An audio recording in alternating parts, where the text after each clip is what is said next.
In early 2000, I began to notice that I would see jets, and they would leave these little tiny trails, and then the sky would white out after that. And I was always irritated because our skies used to be so crystal clear and blue and gorgeous.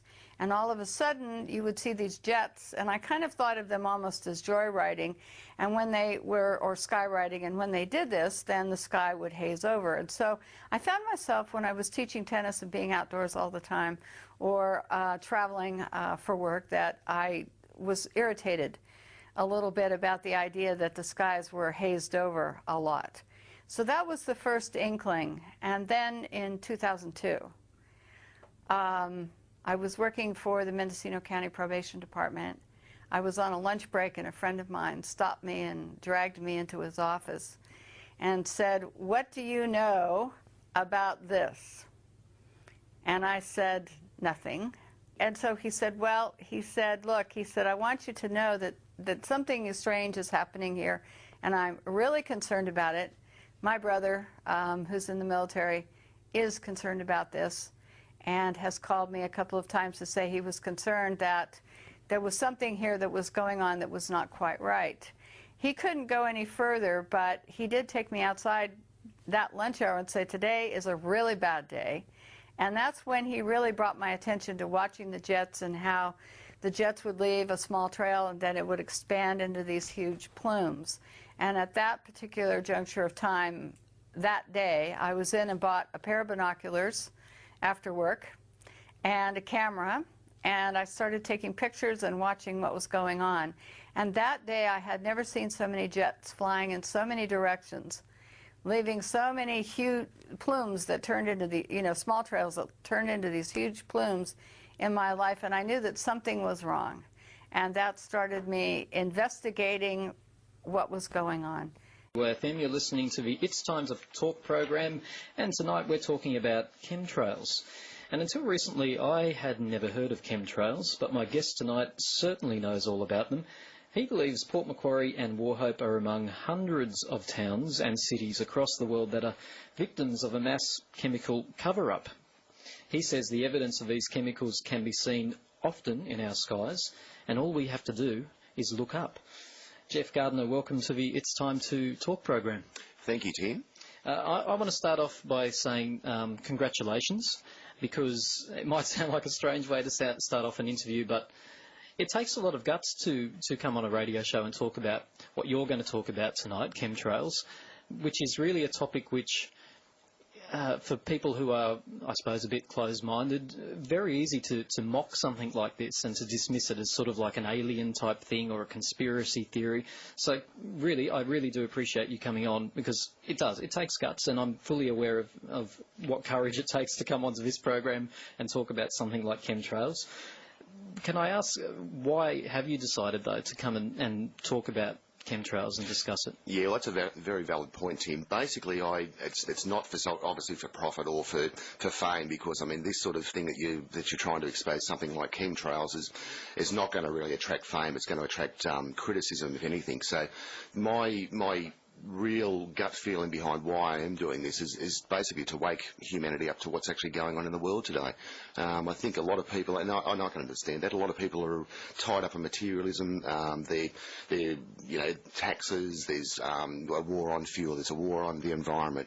Everyone's so sort of terrorised all the time by constant sort of fear that they're too afraid to look outside the box, I suppose, or to think outside the box. Yeah, like you say, we're too busy to concentrating on the real horrors of our life, yet alone looking at something like what we're going to be discussing tonight, which is actually, it can be described as a horror in itself, surely, couldn't it?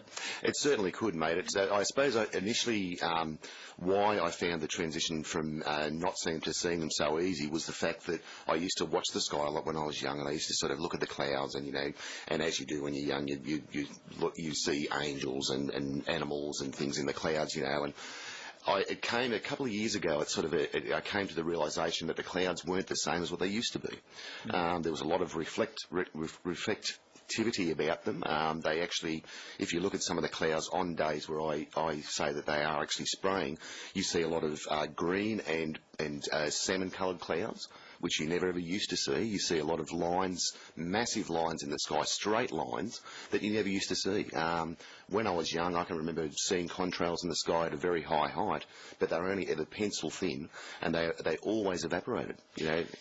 Okay, well, let's go right back to the beginning, because what you're saying is certainly intriguing, but we need to start off right at the beginning with basically definitions, which is a boring way, I suppose, to start off an interview, but we need to, first of all, we need to sort out the difference between a contrail and a chemtrail. And as I understand it, I'll take the contrail one, if that's all right with you. As I understand it, a contrail is your basic trail that a commercial or an aircraft will leave behind, and we're all aware of that. When we see a plane travelling across the sky, we see a trail behind it, and that trail dissipates fairly quickly, usually. It does. Apparently, I looked it up, and even in the Guinness Book of Records, the longest a contrail has lasted was something like 40 minutes. Yes. So generally, though, they disappear about 5 minutes or so. Not very long at all. That's right, mate. Yeah. But explain to us what a chemtrail is. If I can just sort of elaborate on the contrail part of it to start off with, just so people can realise or to know sort of scientifically how they can tell if it is a contrail or not. Basically,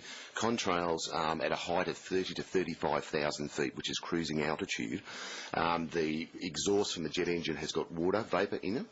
When the jet fuel is burnt off, water vapour is left. Now, if there's a temperature of minus 35 degrees at 35,000 feet, you will get a contrail forming. That is contrail science. And it usually is very cold up there too. It is. It is very cold, and people don't realise it. They think they're down on the earth, and it's a hot day, but it's actually quite cold. A lot different up at that particular height. And basically, I'll lead into the chemtrail side of things now, because basically the trails that I'm seeing now, the long horizon-to-horizon trails, don't last a few seconds or up to a minute. They actually stay in the sky for hours and hours on end.